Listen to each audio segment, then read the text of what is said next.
Hi guys and welcome back. This is a really exciting video for me because I'm going to talk about my plans for my builds for the rest of the year. So if you saw my latest Great Guitar Build Off video, you'll have probably seen that I talked a bit about what I've been working on, the designs I've been working on and what I'm planning to do. But basically what I want to do is to build about 8 guitars that I can take with me to the Italy Guitar Show next year. So with that in mind, what I wanted to do was to design 3 guitars, an offset, a double cut and a single cut that I was really happy with, that can be the basis of those guitars that I make.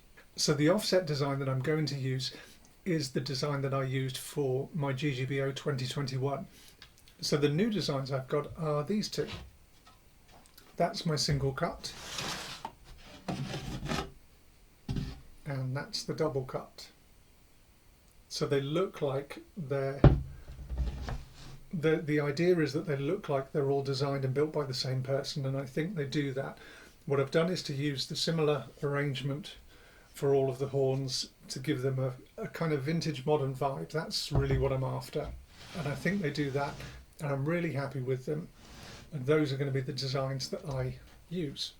So the plan is that these are all going to be flat body, slab sided and double bound guitars because that's the style that I'm into. But there will be variations of it, so I'll be doing solid and semi-hollow bodies, and depending on the variation the wood will be different, because for the semi-hollow ones I'm going to use different tops, and for the solid bodies I'm just going to use single piece bodies. So this video is really to introduce these, to show you the different options of wood that I've got and to see what you guys think about them. So with that said, let's have a talk about the wood. So what I've picked as my go-to wood for the bodies is Okoume, which is a type of African hardwood, and most of it is that pretty.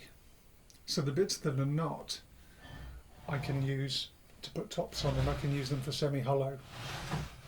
So I've chosen this for a few reasons. The first is that I can buy this in 5-meter boards, 50 centimeters wide, and get tons of guitar bodies out of it, and they'll all be single piece guitar bodies, which I love. The second, as I said, is that it's almost all this pretty, which is really nice. So when I was picking a go-to wood for the guitar bodies, I wanted something that was obviously a hardwood but relatively light, something that will finish really nice, whether it's a natural finish or a colour or putting a top on it. So this glues well, it works well, it looks beautiful just with a clear finish. That's a one-piece body which I've just literally taped a line down and put a clear on the right hand side. It looks a bit of a mess, but you can see how the wood transforms under a clear finish. And for the last few weeks I've also been learning to colour, to do bursts and to do fades, and I tested this wood and it just works. It takes colour really well, really consistently, and I love the way the vibrancy that comes out from the colours, from the aniline dyes that I use using this wood. So I'm totally happy, I'm totally sold on that. These are going to be the basis for all of the bodies that I build. So let's have a chat about the necks. So if you've watched my videos before, you'll probably know, I think most of you have, you'll probably know that I use multi-laminate necks quite a lot because I really like contrasting different woods to make guitars interesting and pretty without using paints and colours. So I don't want to do away with using multi-laminate necks, but what I do want to do is to use something that's Italian, because I'm here in Italy and it would be nice to use stuff that's sourced locally. So the obvious choice for me is to use olive wood, which is really beautiful. It's also expensive, but it is quite abundant here in Italy. So for the first guitar that I build, what I thought I would do is to use an olive wood neck and fretboard. And this is an example of the olive. And it's really, really beautiful wood. It's incredibly hard. And it's obviously not a multi-laminate, it's a single piece, but I think I'm going to use, in fact I am definitely going to use an olive wood neck and an olive wood fretboard. So there's an example of the olive wood. And it goes from fairly light to quite dark, but there's but there's shades of red and green and purple, and when this is sanded down and polished up, it looks absolutely stunning. So I think that combination is going to be the plan for one of the guitars. For the second guitar, because I'm going to make one of each of these first off, is to use a multi-laminate neck. So this is a maple and wenge multi-laminate that I've got put together. I think you can see that on the camera.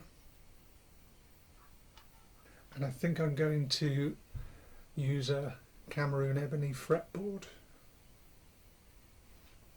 So in isolation, this might not seem to go too well with the body, but I think what I could do is that because the wenge and the ebony is so black, and I'm going to double bind the guitar bodies, I'll do a double black pearl binding on whichever guitar I use with this neck and fretboard.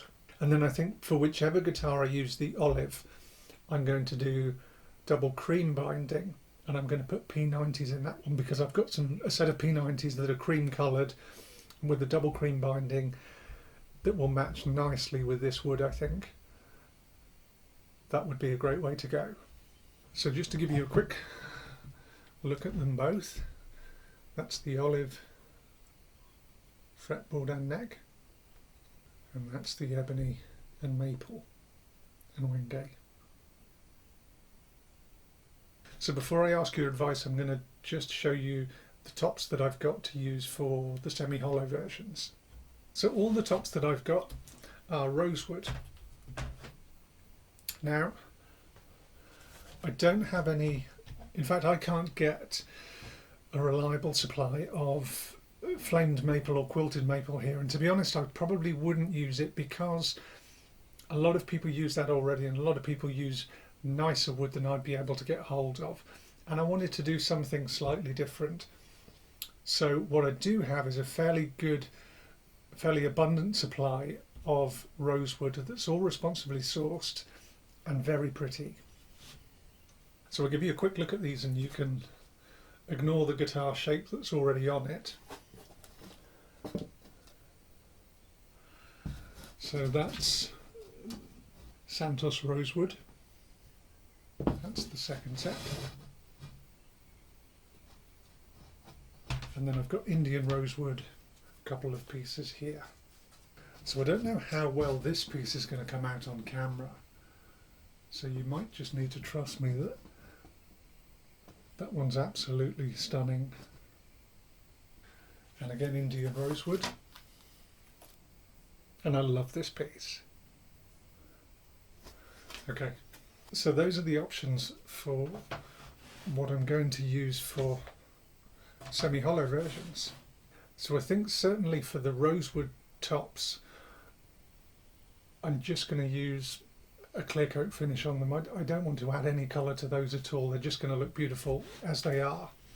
But what I do have is an option for the solid bodies without the tops. And this is the bit where I'd be interested to hear what people think, because for this type of wood, it's a medium coloured wood, and when I was testing it with the aniline dyes, anything green or blue, those types of colours don't work on this type of wood. So all of the earthy and the warm tones work really, really well, which means black, brown, red, orange, amber, and anything in between look really nice on this wood.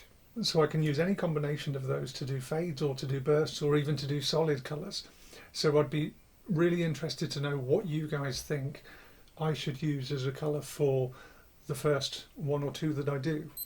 And I've got one last bit to show you before I finish up this video, which is just the other options that I do have for the wood, for the necks and the fretboards, but they're not the ones that I've chosen, so it'd be interesting to see what you think.